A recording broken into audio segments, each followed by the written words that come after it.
The video you are about to watch was made for entertainment purposes only. The views and opinions expressed in this video are those of the content creators themselves and should not be taken personally. So sit back and enjoy. Poor and working people in this country are sent to kill poor and working people in another country to make the rich richer. And without racism, soldiers would realize that they have more in common with the Iraqi people than they do with the billionaires who send us to war. We need to wake up and realize that our real enemies are not in some distant land. They're not people whose names we don't know and cultures we don't understand. The enemy is people we know very well and people we can identify. The enemy is a system that wages war when it's profitable. The enemy is the CEOs who lay us off from our jobs when it's profitable. It's the insurance companies who deny us health care when it's profitable. It's the banks who take away our homes when it's profitable.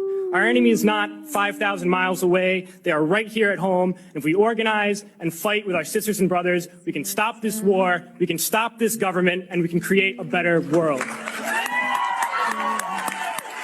First question they'll ask is, what do you do? And so I say, I live. And they say, no, I mean, do you work or what? And I said, no, I just live. And they said, well, you must do something because their whole orientation is toward job, occupation. This is their whole life. Money. We're doing the hardest work in the world because we're growing. We're trying to change. And that's a lot harder than staying in the same rut and going along year after year doing the same. It is now being reported that another UFO researcher, David Wilcock, has passed away on April 20th, 2026 at age 53. This now makes it number 12 of the researchers and scientists who have passed away or gone missing. David Wilcock was also a New York Times best-selling author, always on the show Ancient Aliens. He also stated many times that he loved his life and planned on living. And the day before he unalived, he said this on his podcast.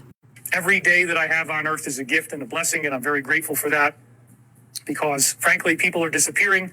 Scientists are going missing.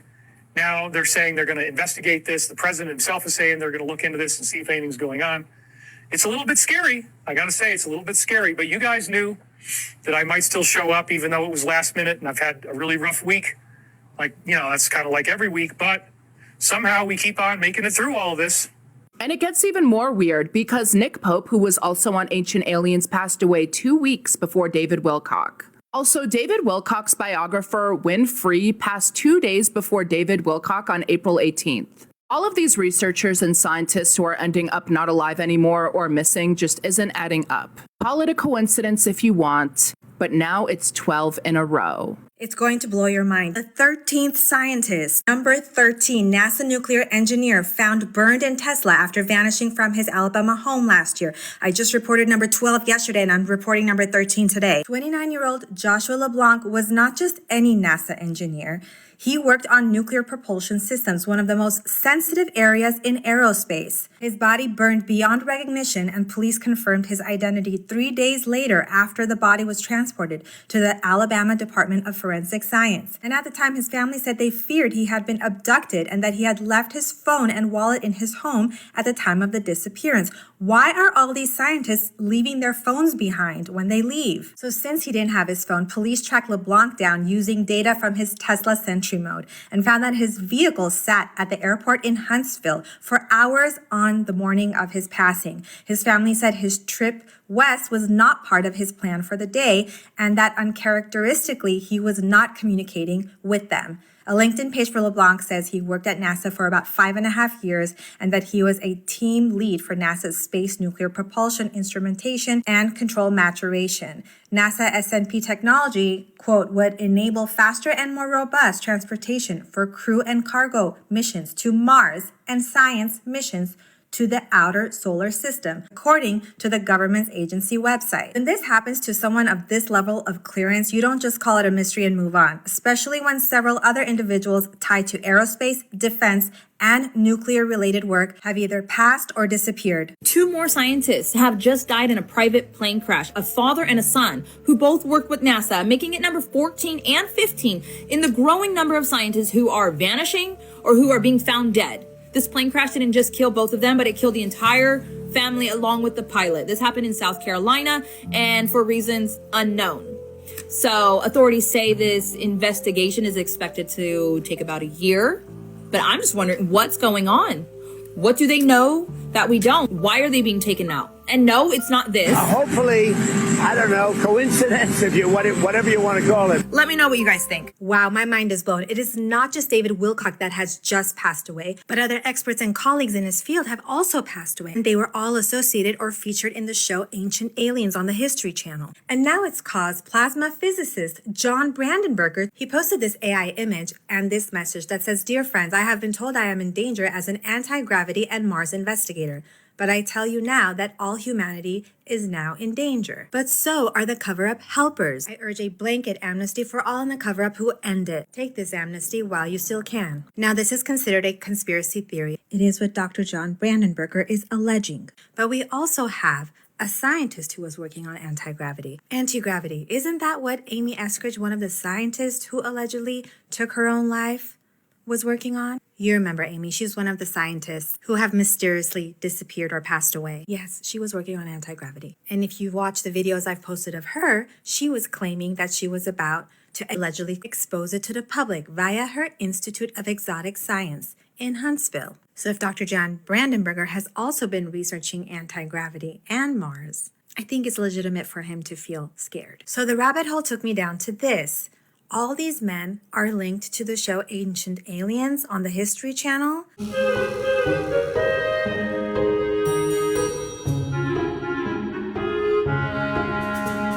So let me make sure I'm understanding this correctly. The Supreme Court is refunding all tariff money back to corporations.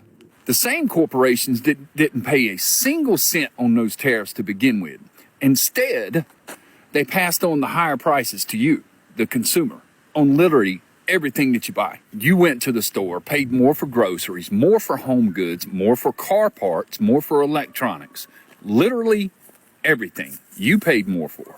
And that money came out of your pocket, not theirs. But they get the refunds. You see, these corporations use these tariffs as excuses to raise the price floor on everything. And as you guys well know, once the prices of goods go up, it doesn't fluctuate, like gas, right? New president comes in, new administration, or some foreign policy comes in or whatever.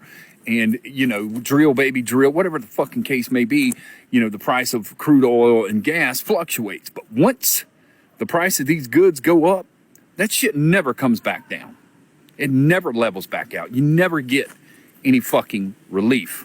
Somebody please explain this to me. How is it that after switching to LED lights and solar panels and wind farms and every energy efficient thing under the sun, how is it that our electric bills keep going up? How does that work? Because every billboard that they put up to convince us that it was necessary to change to energy efficient appliances and light bulbs and all this other shit, it all told us that we would save money by making that switch. And that if we all chipped in, energy would get cheaper. Every politician swore that costs would drop, right? And everybody bought into the lie because they propagandized people into thinking that the planet was dying. And so naturally, people started caring more about the environment and everybody did what they were told. And yet somehow we're paying more for less. So let's stop pretending that this is about saving energy. It's about control. You got mega corporations cutting deals with politicians to secure government funding and tax breaks, and what do they call it? Carbon credits, while the average family can barely afford groceries, let alone their power bill. Traditional capitalism is simple. You create something of value, you compete in a free market, and you win or you lose based on merit. It rewards innovation and risk and efficiency, not political favor. That's not what we're seeing now. It's not capitalism. That's corruption disguised as progress. And I'm all for people making money. Build your business. Get out there and fucking crush it. Get rich as hell. But don't do it by rigging the system and forcing everybody else to pay for your PR stunt. What's happening now isn't green energy. It's a money-making scheme wrapped in moral packaging. And the same people pushing this climate narrative, they're flying private jets to conferences to lecture you about your carbon footprint. They tell you to shut off your lights while their mansions glow like fucking Vegas. And they preach sustainability while they outsource production to countries that are burning more coal than ever. None of this is about the environment. It's about control over your wallet, over your energy use, over your behaviors, and soon it's going to be over your choices. The more dependent they make you on their systems, the easier you are to manipulate. And then they'll just raise your costs. The more they raise your costs, the harder it is for you to say no. And once you can't say no, you're not free anymore. And look, I'm not against innovation. I'm not against energy independence. I'm not against people making money. What I am against are the same corrupt elites playing both sides, pretending to save the world while bankrupting the people who are living in it. And at some point, we got to stop swallowing the narrative and start following the money. Because if you trace the money far enough, you'll find the truth. And it sure as hell isn't green. Do you know what government means in Latin? Govern means control, steer, pilot, or direct a ship. Mint comes from mentum, which means mind, thought, intellect. Control mind.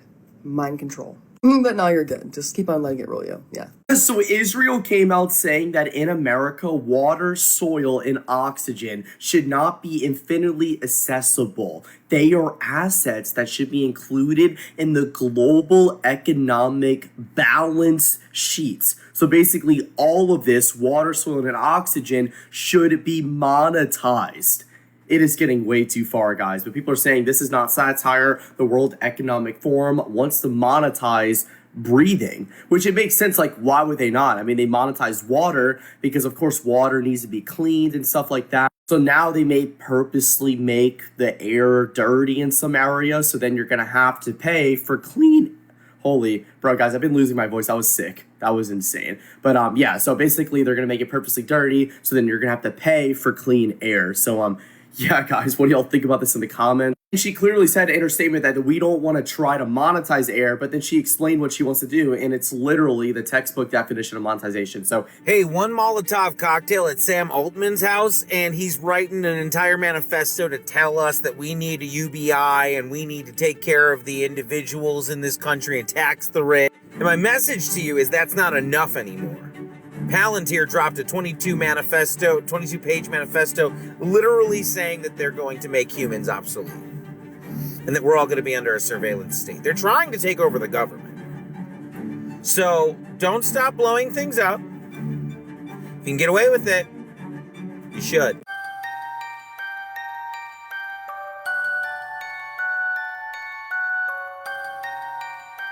Well, breaking fuck the news. 12 U.S. states have passed measures calling for a constitutional change to impose congressional term limits. Basically, what these states are saying, I'm going to give it to you guys in the street way, is they're calling for these old-ass fucks to get the fuck out of Congress. There's no way in fuck we have Congress members who were born at the beginning of World War II. We have Congress members who have to use walkers and canes and wheelchairs to wheel their happy asses.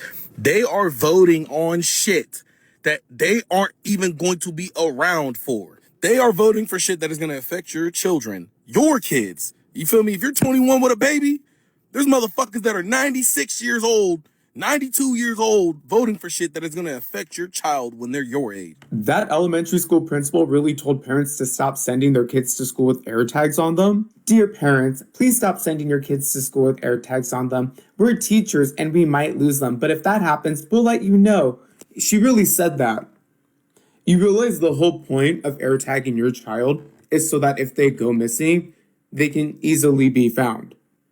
And why does it bother you that parents know where their child is at all times? You should actually be very thankful that that exists, especially because you must not work with the special education department a lot, because there's these students that we call runners, and sometimes they leave the campus. So it's very helpful if we can find out where they are right away without having to worry and sending out staff on this crazy manhunt. Most people think Cabbage Patch Kids were just a strange night. Before the dolls ever existed, old world postcards showed babies literally growing out of cabbages. Thousands of them. This imagery was common in the late 1800s and early 1900s. And here's where it gets unsettling. During that same time period, babies were actually being mailed through the U.S. Postal Service. Not figuratively, literally shipped like packages. There were also advertisements that looked less like adoption and more like shopping. People browsing, selecting children, almost like inventory. Now consider something else from that era. Old photographs show entire cities already built, but strangely empty. Massive streets, grand buildings, very few people. Some researchers ask a disturbing question. What if children were being removed from families and redistributed to repopulate these found cities? Oh, nobody's here already. You have to come back tomorrow. And could we get like a brochure to enroll our grandma into this location? I don't have anything. Can anyone give us a brochure? Angela, does somebody has information about here? I don't think it's enough to say it's fraudulent, because you do see that it is operating. There were people working inside there. But the fact that there's just businesses like these popping around everywhere, and this is what they look like outside of a location that receives $19 million over the past few years. Yet the building looks completely almost dismantled out here. And look, all they have to say that they are an adult day healthcare is that sign that says ADHC. And there was some people working inside of it. We have the phone number right here. Darren's gonna go ahead and give a phone call and see if somebody from inside answers. There are people inside right now, the phone's just ringing. You can leave a message after the tone. This mailbox is full. There you have it. They don't even have an inbox available to take in a voicemail. As you all know, Donald Trump tried to blow up our NATO alliance over invading Greenland. And guess what's in Greenland? A whole lot of critical minerals. And guess who invested this summer in a startup company that would make a lot of money off of critical minerals in Greenland? And guess who we just tried to subpoena? This guy right here. And instead of answering questions, they shut down the hearing. So that's what's happening in Congress. We demand accountability, and this is not going away. We cannot keep giving unconditional aid to Israel. This is insanity. We are seeing war crimes. We are part of that every time we give dollars. Now, defense is one thing for an ally, but that's not what's happening. We are killing civilians with our weapons that we have handed over. We cannot do this any longer. I am calling for an end of ongoing support of Israel until they agree to recognize Palestine as a state, to have a two-state solution, to abide by international law, to end human rights violations. And all of us should be calling for an end to a war in Iran. I just stopped somebody and talked to somebody that had like their camera, like a tape over their front camera of their iPhone and then tape on the back camera of their iPhone. And, you know, I'm a big, believer in the fact that they can tap into our devices and see us at any time. But does anybody give me any hardcore evidence or facts that like covering it with tape will block them from seeing seeing you? And like, how do we know they can't see through the tape? And also, like, if anybody works with Apple and they can give us the low and let us know like the secrets of like, what time they do this and like, is it all the time? Like, or if this is even if this conspiracy theory that Apple is watching you is fake. We're not trying to stop fast food or get rid of fast food. We want to make it the same as they do in Europe. McDonald's French fries, 11 ingredients here in the United States, but in the UK, there's 3 ingredients, and the 4th ingredient is optional. It's just salt. Our bodies are not meant to handle these man-made chemicals that have been invented in the last 50 years. These chemicals are invented for one sole purpose, and that's to improve the bottom line of the food industry, not improve our health. It's to make them more money. Most people don't realize that transoceanic data travel is actually connected to giant cables that lie on the ocean floor.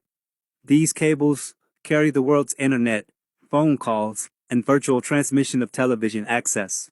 And this is all done without the use of satellites, as most think. Well, you don't see that every day. Check that out. Is that a satellite? Oop. Oh, man, we're going to zoom out. Oh, hell. It's a satellite balloon. Up there it said sataloons. Big old satellite brought up there with a big old balloon. Is that true? That's the other thing, too, that's kind of strange. If you Google satellites or like pictures of satellites, right? There's no real pictures of satellites. That's crazy. There's supposed to be how many, like thousands up there? And there's no pictures of it. Look at that. Zooming out. I have no idea. What do y'all think? Are they balloons? That looks crazy as hell. What is that? It looks like a security camera from like 1973. All right, I'm going to prove to you that space is fake and the firmament is real.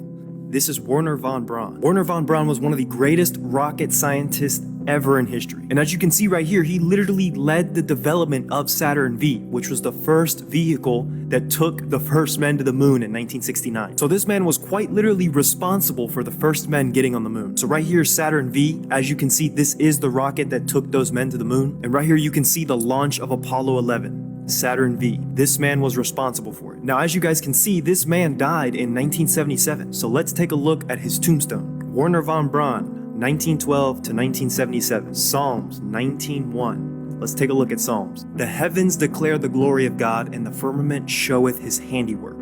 Why would he put that on his tombstone? Now I need you guys to realize, in this world that is run by satanic forces, they are forced to give you droplets of the truth. They just have to. So if this man was the inventor and pretty much the leader behind this entire mission, why would he put Psalms 19:1 that says the firmament showeth his handiwork on his tombstone? It's almost like he just handed you the truth. You can't go to space. There is a firmament. We are contained inside this midst of waters. It's a beautiful truth when you just learn to accept. First, I want to say rest in peace to 40-year-old Quita Cole. She worked 7 days straight, took a nap, and never woke up again. I just want to tell y'all that being overworked is not a flex.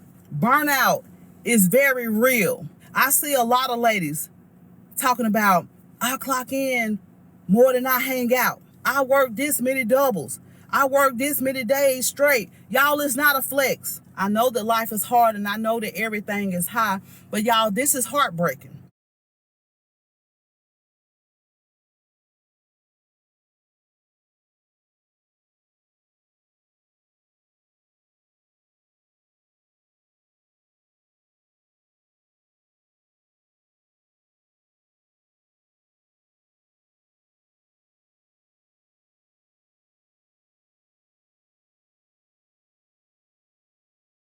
I posted a video just a little bit ago about the stock market crash and Project 2025 and how this is the plan. And many people are saying, but why? Why would anyone want to crash the stock market? How does this benefit anyone? It's hard for us to comprehend because we're not billionaires, but the billionaires know, and they're doing it on purpose. And here are 3 reasons that the billionaires absolutely want the stock market to crash. Number 1, if you are rich as hell and everything crashes and people lose their money, you can come in and buy up huge amounts of America for pennies on the dollar. And that's part of Project 2025 plan. They've told us that. They want to bankrupt farms and family businesses and people who own small amounts of land so they can come in and buy up everything. And instead of us building our own freedom and our own economic success, we are now beholden unto the slumlord again, who will own everything that we once had. So that's one reason they want to. The second reason they want the stock market to crash is because if you are powerful, you can pass legislation to bail out the things that you want bailed out, right? Too big to fail. Y'all remember that? Well, that's going on now. Some things are going to be too big to fail, and those in power will be able to pass legislation to make us pay to bail out their businesses. They're not worried.